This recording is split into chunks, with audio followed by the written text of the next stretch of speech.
All right, welcome to the lunchtime video. We're going to be starting the video off a little bit differently. I'm going to be giving a shout out to a really great YouTube channel I found that actually I was able to figure out how to set up DHCP properly on the VMX. Took me the whole last video getting off track and actually ending it up, having it end up to not even lead to anywhere when I was just trying it myself. So definitely going to give a shout out to this person. It looks like they're not really on YouTube to make money, kind of the same way I'm on it. But I definitely think that they would appreciate this shout out, and I'm more than happy to give it because of how they got me unstuck on this problem. So unfortunately, I don't see a way to easily go back and look at the videos that I have liked or commented on. I didn't think this would be that hard to find, but it looks like, oh, well, that was easy to find, someone leaving an inappropriate comment on my channel. Yeah, and I've been reporting people who do that, but sometimes I don't have the ability to. So there's nothing I can do to remove them from there to, oh, I guess I can hide the notification. Yeah, I'll just do that. Yeah, what I've been doing for these is just clicking on them. If they show up here, reporting them. But I think I've been muting them before, but it looks like hiding is going to be a better option. I definitely don't want this channel to be about that sort of thing. This is about computer networking. So I'd love to give a shout out to that other channel that really kind of got me out of that bind. Oops, and I'm not sharing my screen. I need to come up with a better, well, hey, I saved you from those spam bots on my channel. So it's not all a bad thing. So one way I can find out who this channel was is just the way I found it, because I just found it through search terms like this. So yeah, so Christian, Jose, Alfaro, Allegra got me out of a jam. Or yeah, it was this one. So yep, you can see he's got a really nice video here that at the end he just shows you everything he had. So sure enough, it's that access address assignment. There's no DHCP anywhere in the configuration. So, you know, go figure, that's how you configure DHCP, access address assignment pool. You don't go into edit system services DHCP. That's of course not how you configure it. But the only thing I was missing, because I did find my way into this access address assignment pool, were these extra DHCP attributes. You have to have, I don't know if you have to have both of them, but you do have to have DHCP attributes configured. For sure, you're configured. So let's look at what I put into place. So yep, so I set up a name server on mine. That's obviously not going to be a valid configuration. I don't have a name server here. So I'm going to try getting rid of that.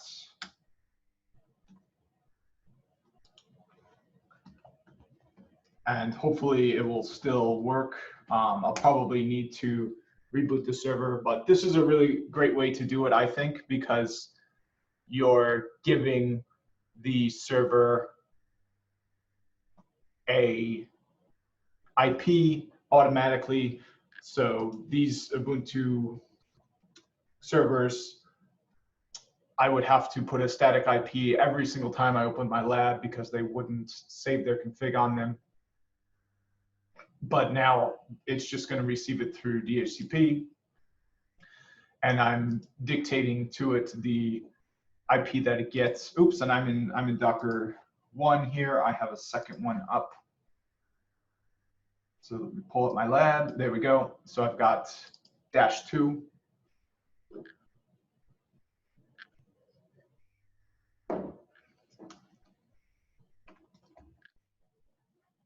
Yep, so here I've got the .6, and it was learned through DHCP.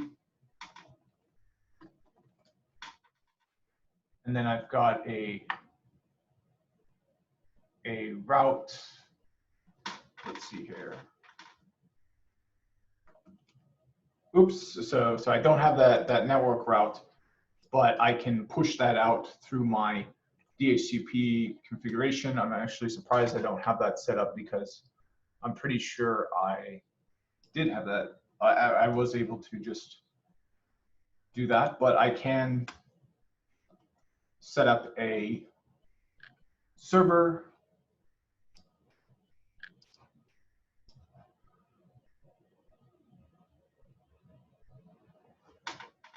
So, yep, I can set up a router and then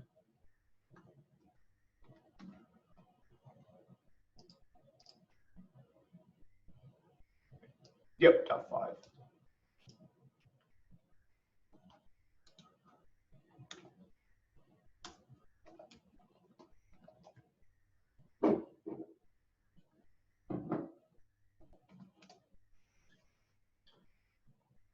Okay, so now hopefully it will push that route onto the Docker guest. I might need to restart it because otherwise it's not going to send out those discover packets, because remember in the last video I said what the process is for a client to get a DHCP address. So it all starts on the client, of course. The server just sits passively and responds. The client sends out offer, and then the server gets an offer. Sorry, Dora the Explorer. So the client sends off a discover, the client sends an offer, the client sends a request, give me an IP please, and then the server sends an acknowledge. So it's just like this. The client sends a discover, anyone out there. The server says offer. It's like, well, I'm here. Would you like this IP address? Then the client says, oh, yes, please. I request that IP address. And then the server says, you're good, acknowledged. So that's how the client gets a DHCP address. It discovers any DHCP servers through broadcast messages, and then it requests the IP address that was offered from the server. And then the final thing that happens is the server acknowledges that request.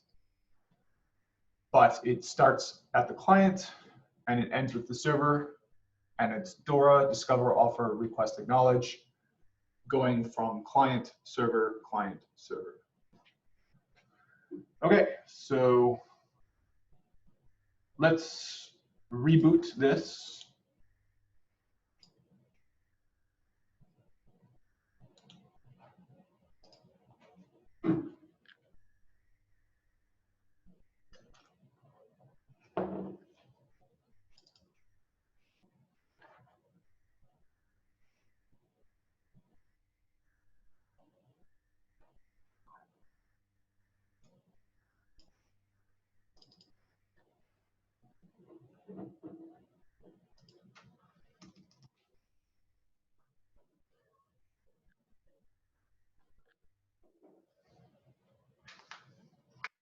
Okay, so ifconfig.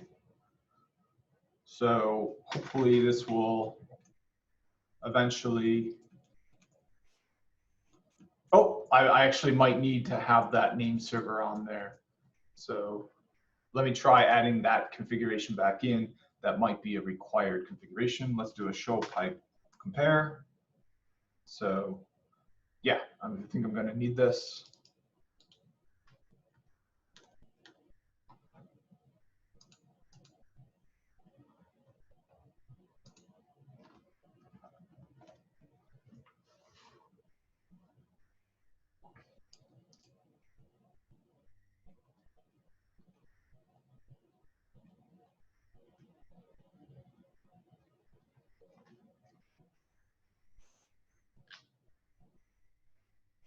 Oops, still nothing here. It looks like there was a change. There was like an extra line somewhere.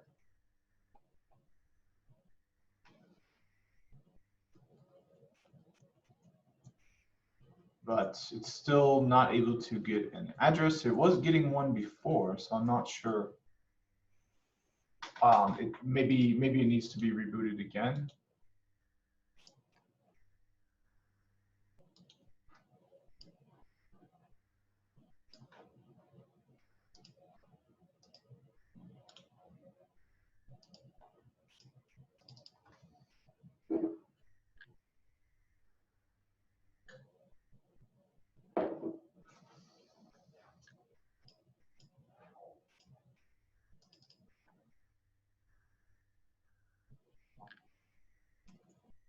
So it looks like it failed to get a DHCP lease, which is interesting because it wasn't failing before. Of course, I do have different configuration than I had before. So I will try going back to what I had.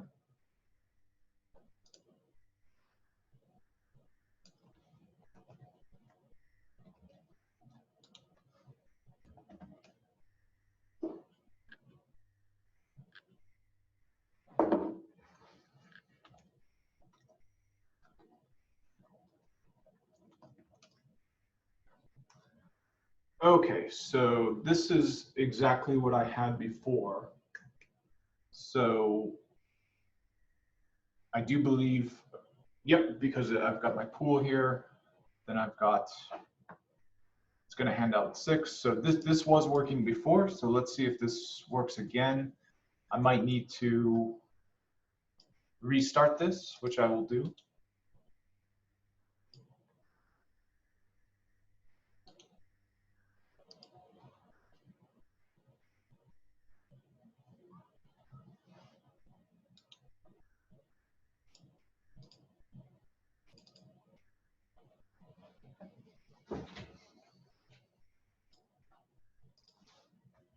Oops, and it failed again. So,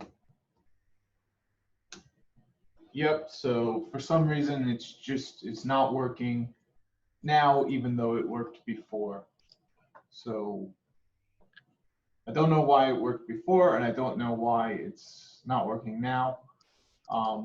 Maybe if I do a cat etc network interfaces, nope, it is set up to receive DHCP. So it's not working.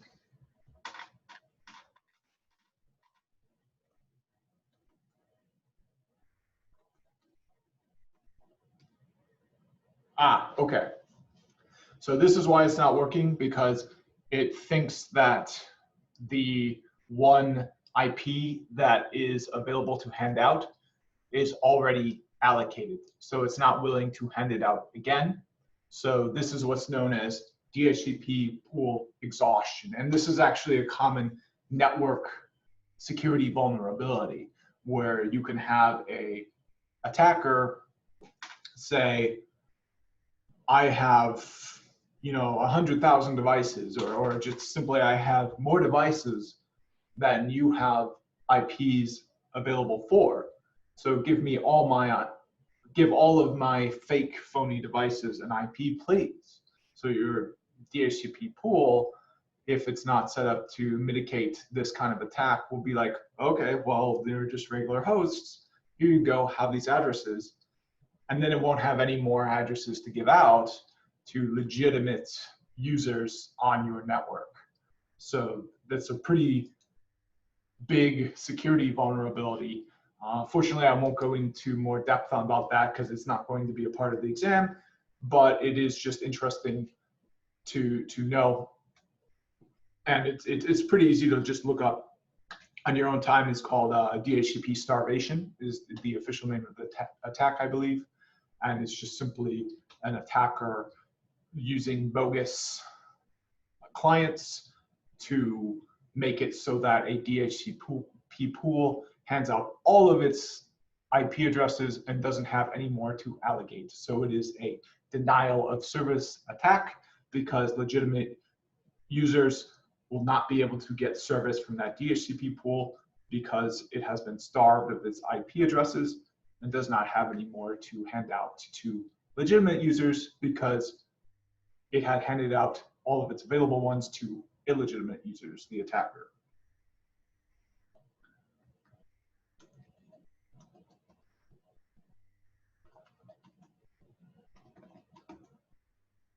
Okay, so now I can clear all the bindings.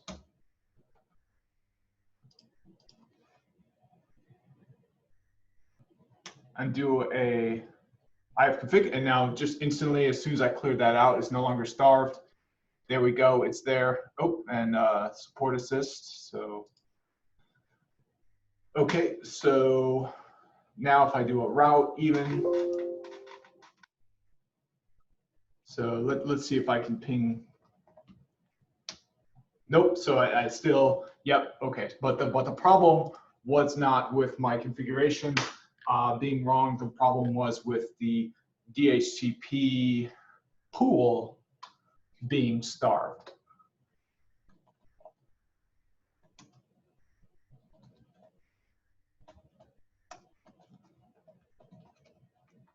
Okay, so let's do this.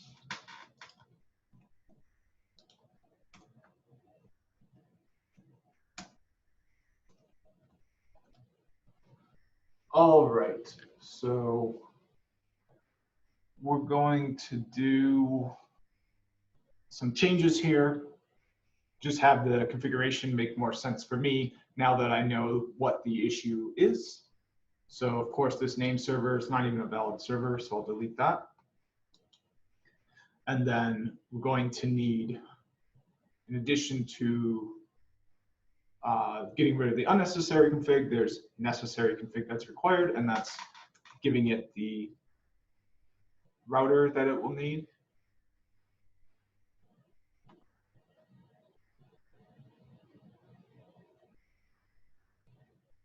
So this is going to be under DHCP attributes.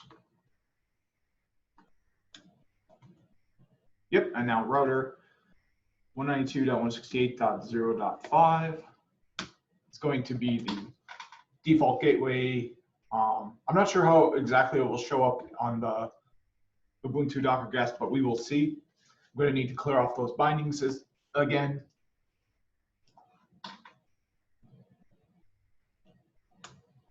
But luckily that is just one command away, really easy to do. There we go. So it should get a new IP address now, pretty much instantly. And hopefully it now, nope, so it still didn't get a default gateway, unfortunately.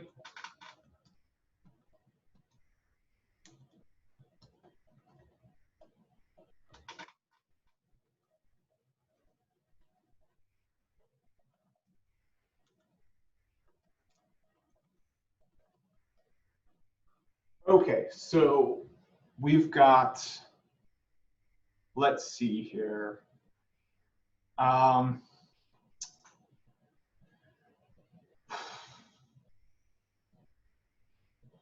I'm just wondering if this statement is not the correct statement for a gateway, because I'm just not sure what that is. Well, yeah, I'm not sure if that is the correct statement for the gateway. We've also got name server, so that's not going to be it. We've got server identifier. Let's try that.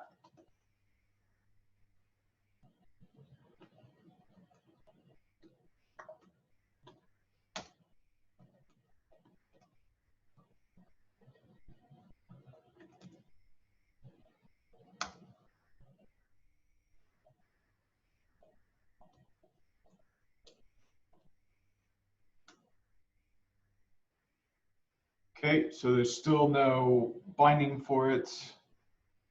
I think I might need to, actually, I think the server here is just left over. So the reason it doesn't have that route to the device it's going to use to leave its own network is because it's just got stale information. So I would like to do a rollback. Yep, and get rid of that server identifier and just see if the only configurations that is required is the router. So we see we don't have a registered binding on here because this is just stale information left over. So let's get some fresh information by restarting guest 2.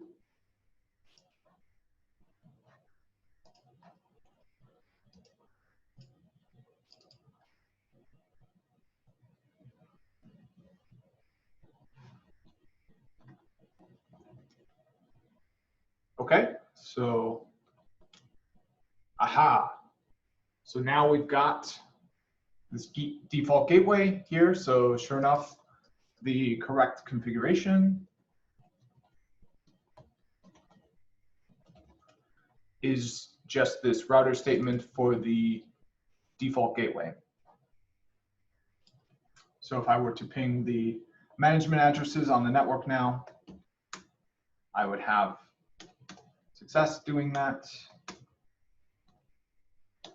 So back to my shout outs that I had planned to start the video with, but kind of deep into it now, but still well deserving. Christian, great video, nice and short, unlike mine, and to the point. So I left a like and I subscribed because this really helped me out. So thank you, Christian. So moving on, we're going to be going back into the intended subject matter for this, which is firewall filters. So we're going to be setting up a no bogans ACL to the routers so that it cannot be accessed through private space in a manner that is insecure. And then we'll be setting up a management ACL so that we can only access the loopbacks from guest 1, but not from guest 2. So before doing that, I'm going to need to take a quick break and pause the recording, but I will be back shortly. All right, and I'm back. I'm ready to continue on. Let's start with that restricted management ACL because we can see that the network is accessible from both guest 1 and guest 2. Well, it's probably not accessible from guest 1 right now because I restarted my lab, so I've got to reapply that configuration. Let's do a test on that. Oh, it is. Okay, so that's good. That's still persisted. So the lab is accessible from both guest 1 and guest 2 right now. That's because it is, but we're going to say that this guest 2 is an unauthorized guest. We don't want it sourcing from that guest because we only trust the traffic coming in from guest 1. So to do that, we're going to set up a firewall filter.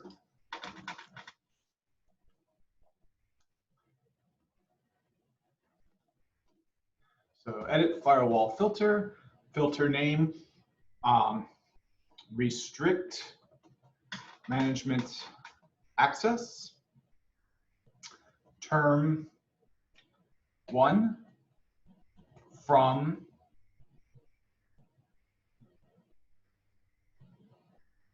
so source address. So the address of Ubuntu Docker guest, which is this.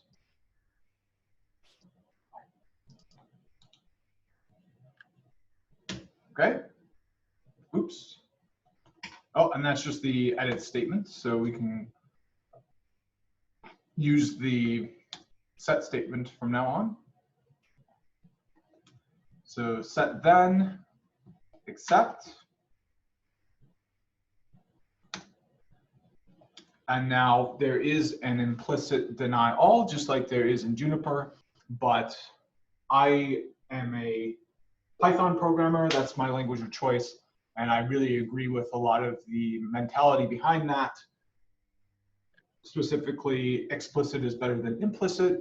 So I will explicitly write set term2, then reject, even though that behavior already happens by default. And this is the recommended thing to do in Cisco. So I will apply it to Juniper. I'm not sure if it's recommended or not in Juniper land. I have no doubt that it very likely is. So now we will see that from Ubuntu Docker Guest 1, there is no change. I can ping it and I can SSH to it.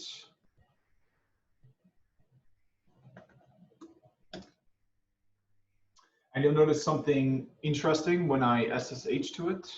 Oh, when I use the root account, you can see I can't SSH to it, but something interesting when I use my own account I made, I don't need to authenticate it to it, even though I have Radius still set up on it, as you can see.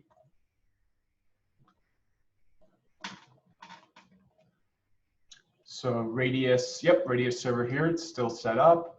And then you can see if I do a exit, and then I log in and password Radius, I am let into the device still, even though I don't have that.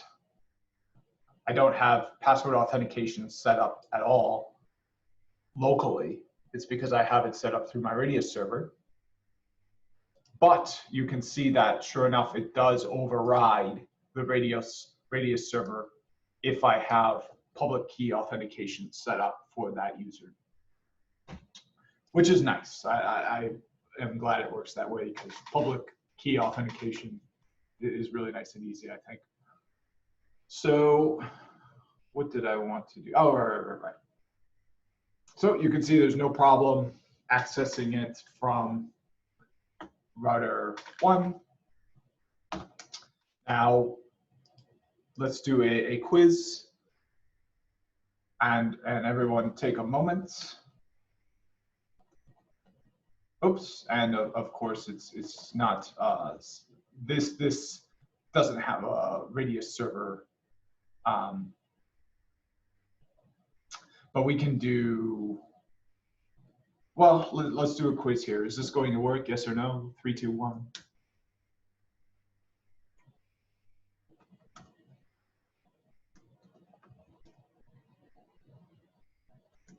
So the answer is no, because we've got Radius authentication set up on here. So it goes out to the Radius server. There's no user named root.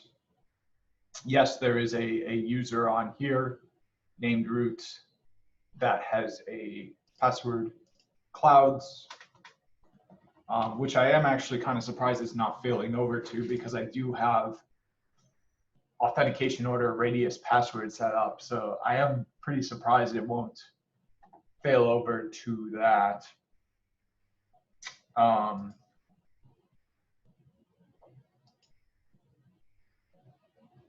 But let's try logging in with this.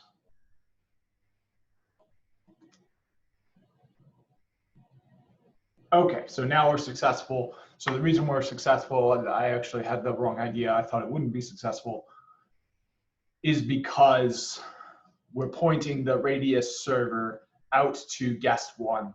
So when we log in from guest 2, we're sending traffic out to guest 1 from router 1, because we used a user account that is in guest one. I mean, we'd be sending one out there anyway. In fact, let's take a look at that, because that's going to be, I think, the most clear way to explain this is to just show the traffic on the link.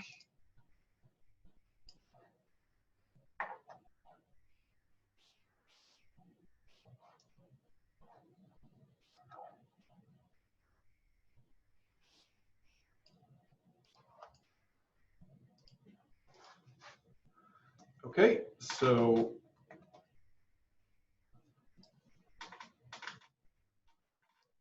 we're going to do SSH, and now we'll see when I log in with my password clouds, which is the wrong password, but in any case, it will still reach out. It will just send a message back that says that it was not the right password. Let's see where we'll say that. Oops. There we go. So, oops, let me make this, I can't full screen it because I'm using a TV as a second monitor, and I can't figure out how to make it full screen without I can only see up to here. Like the rest of the tab is off TV, and I tried all the aspect settings and everything, and it just didn't work. So I think I can fix it on my display settings on my computer, but that's for between videos.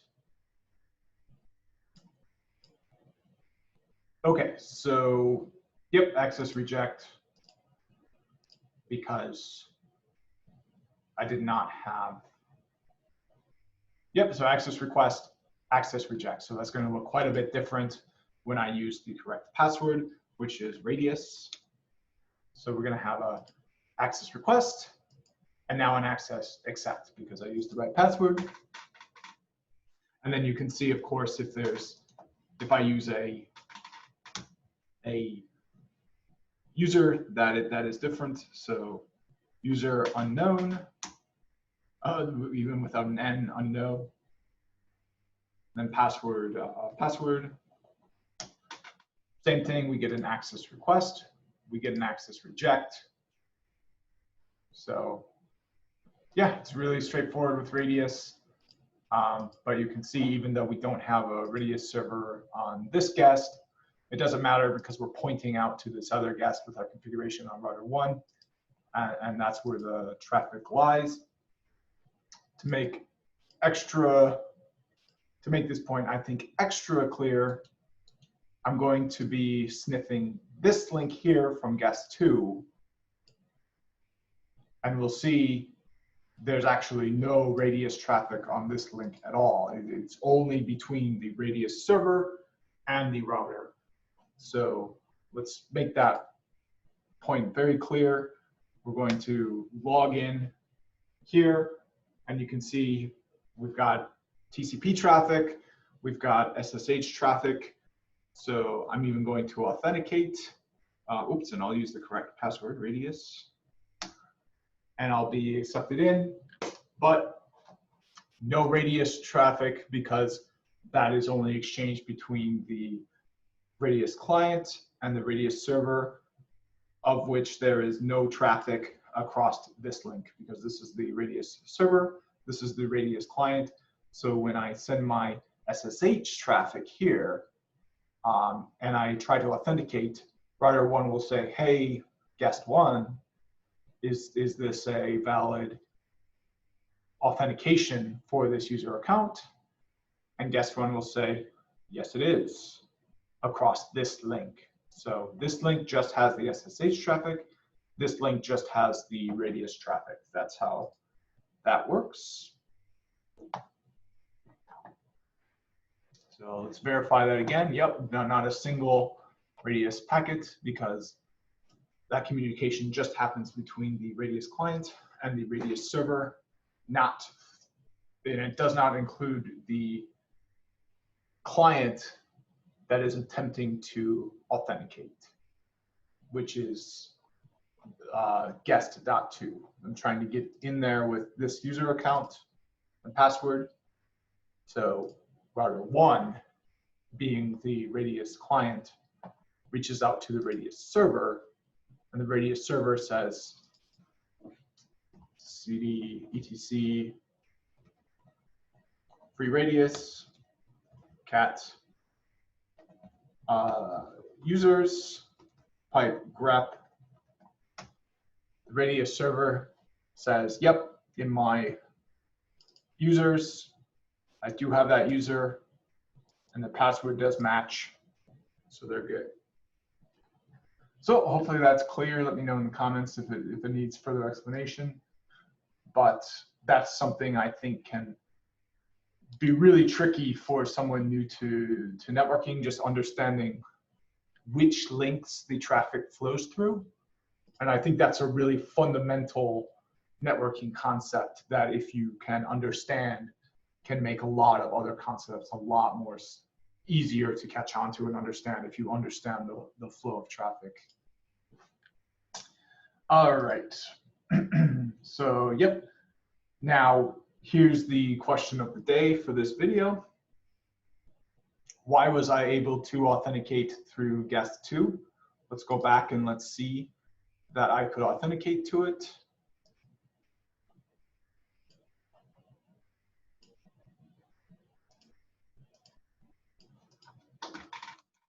So yep, I'm in there, no problem at all.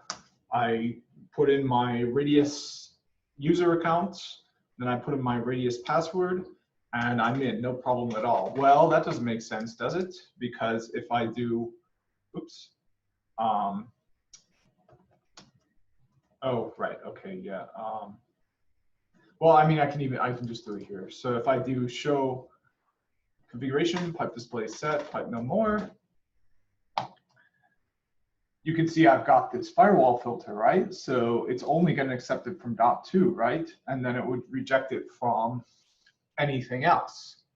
So is this Ubuntu Docker guest .2? That must be why it's accepting it, right? Because it's .2. Nope, it's .6. So why is it accepting it? Remember, any ACL, any firewall filter is 2 parts. It's the matching, which I'll use with this. I'm in Texas, so I'll use this. With the matching, which is this part, and it's the action, which is this part. Right now, we've only got this part. So we gotta add the action as well.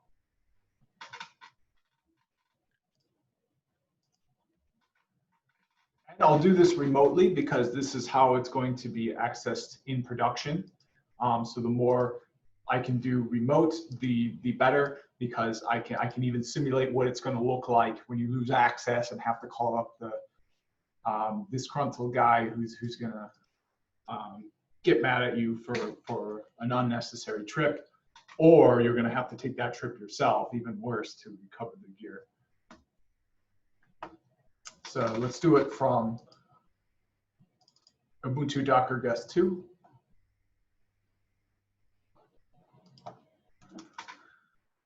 So I'm going to do SSH 192.168.0.1. And now we're going to sign in with, oops, we'll have to specify the user account. Okay, password Radius. And now we'll take a look at that configuration again. So this is going to be the firewall filter configuration to restrict management access. Only allow it for guest 1, but not guest 2. And this is the first part of the management configuration, the matching configuration. So we need to add the action configuration next. And it's going to be applied to, let's see here, the loopback.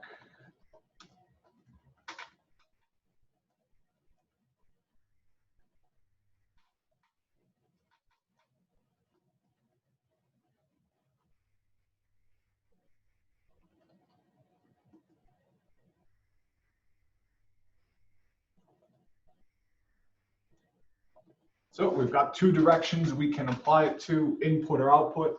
we're going to apply it to input because we're matching based on the source address of the packet. So this is why it's really important to know packet frame segment structure, just in general to know how the internet traffic is sent and how it appears in terms of bits on the wire, because the destination comes first. So we've got to match it based on ingress, because when it comes in, we're going to be looking at that source address. So it's going to come in like this with the destination and the source.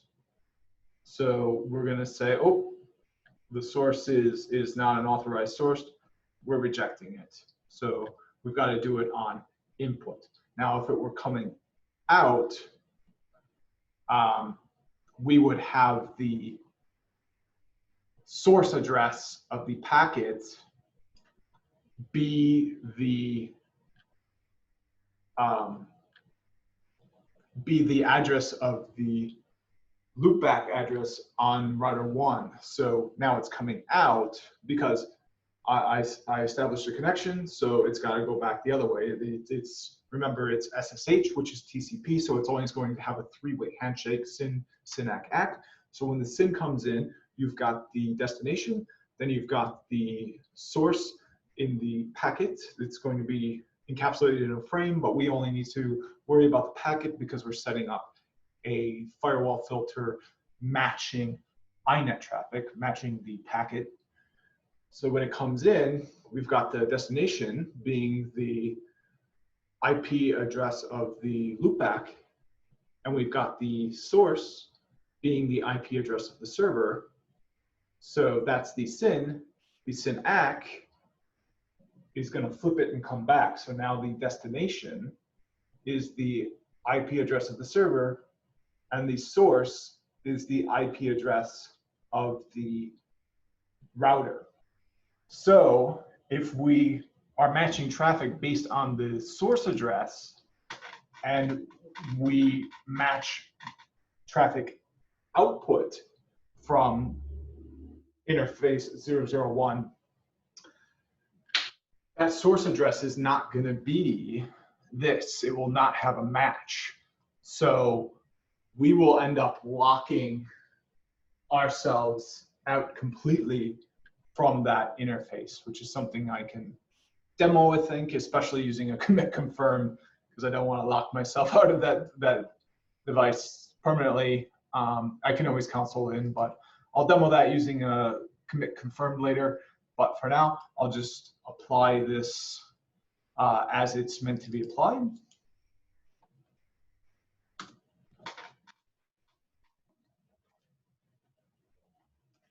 Okay.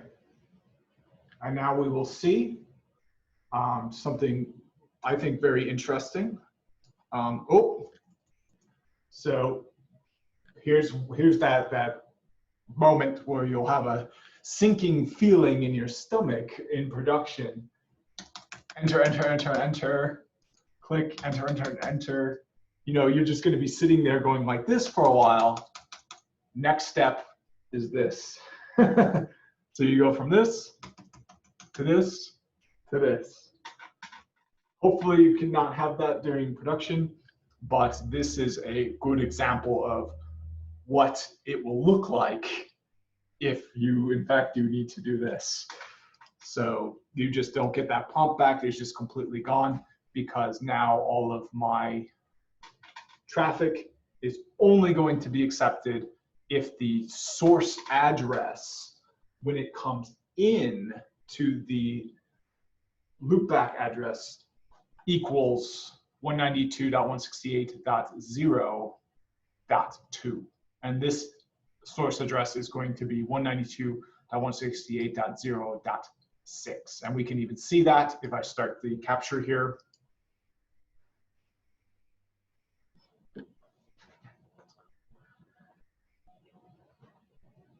The source address of all of my packets that are being sent are 192 sent from the server are 192.168.0.6. Now you can see I've got some traffic along the link that has a source address of .5, but these are messages that will tell the server that, hey, there's a firewall on here, you're not meant to be in here. So hopefully I can get my prompt back somehow on the Ubuntu Docker guest.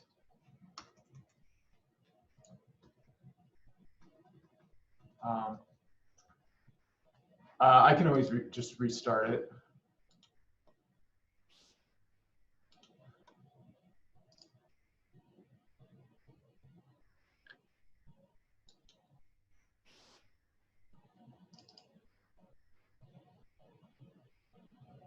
Okay, so I've got my prompt back.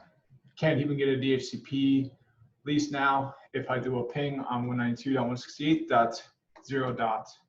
Oh, well, I'm going to need to have an IP, so I'll do a ifconfig add 192.168.0.2/30. No. That's 6/30.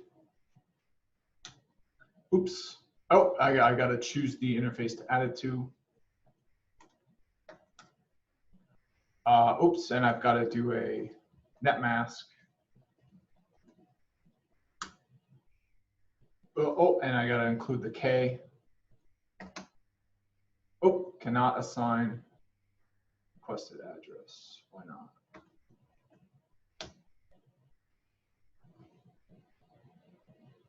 Oh, well, it seemed to be able to do it.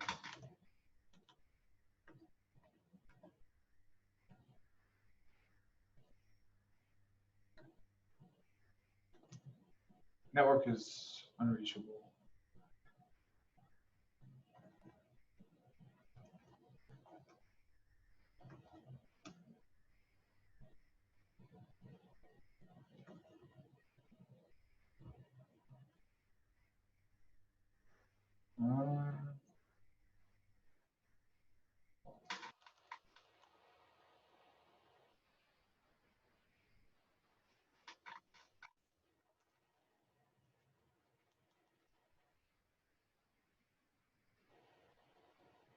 Let's do a history pipe grep ifconfig.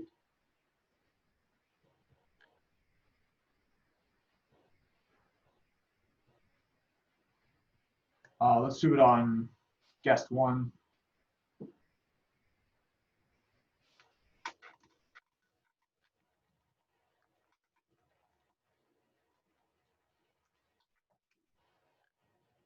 So, okay, this looks like this is how it is done. I just, for some reason, it's not able to.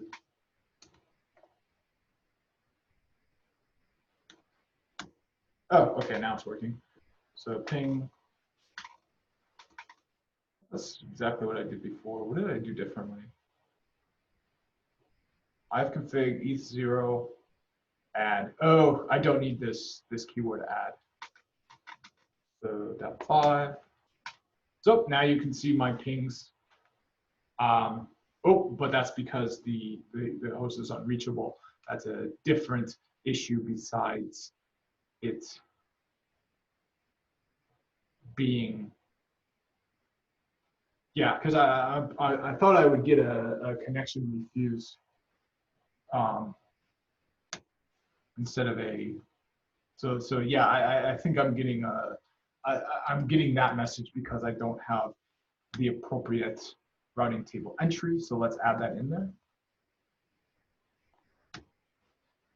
Yep.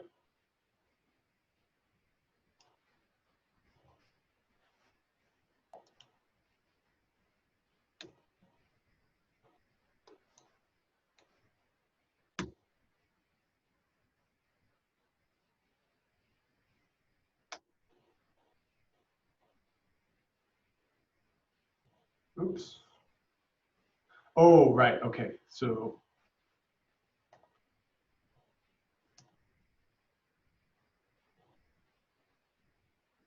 Huh, okay, well, this is interesting because I thought I would get a connection refused message. I'm really surprised I'm getting that.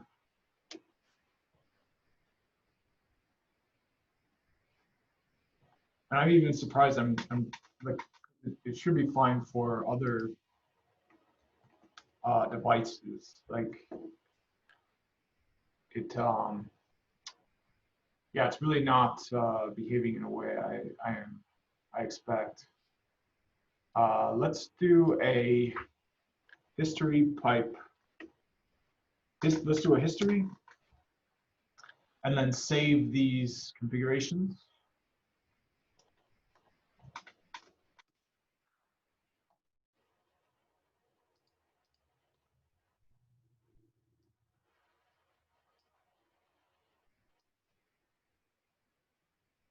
Okay, so saving those configurations, and then let's restart this, and we won't need to be sniffing this link anymore.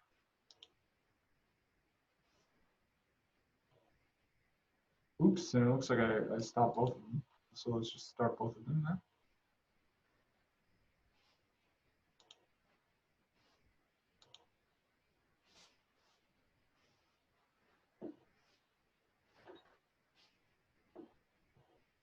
Okay, so we're on guest 2.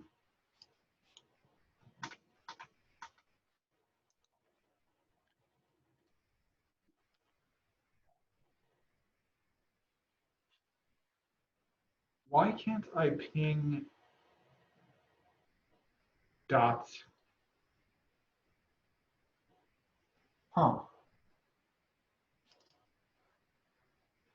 Okay, I'm really surprised by that. Do a login on here.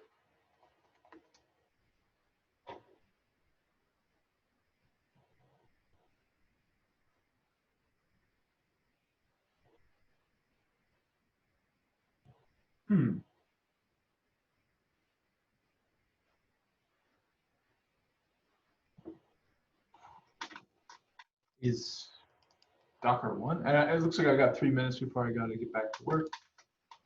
So this might have to wait until the after work video. So, oops, and I don't have addressing set up on here. I think it's .2, I'm not sure, let's see here. So, oops, and I can't log in until I have Radius enabled. Unless I can get in with this.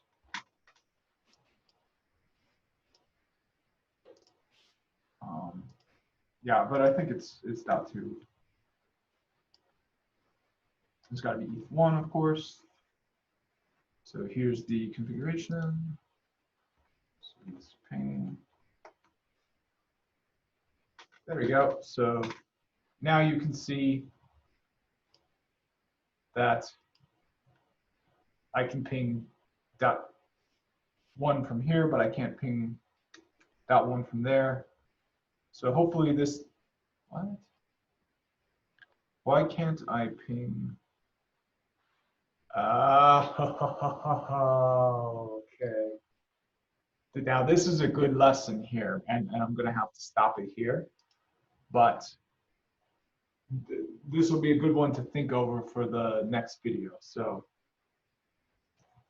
why is it that I can now ping from here .1, but I can't ping .2? So it's allowing traffic from the Ubuntu server, right? So there's no issue, right? Because it's only denying it from other places. Well, I'll leave it here, and I encourage you to just think about what all needs to communicate with that loopback on router 1, and how restricting access to only the Ubuntu Docker guest would affect the network. So I'll leave that here. I won't give any hints. The only hint I will give is just a very clear stating of the thing to think about until the next video, and that is, what effect does restricting access to the loopback so that only the Ubuntu Docker guest can access it, have on the rest of the network. Does it have no effect? Does it affect other components? Let me know in the comments, and I'll see you in the next video.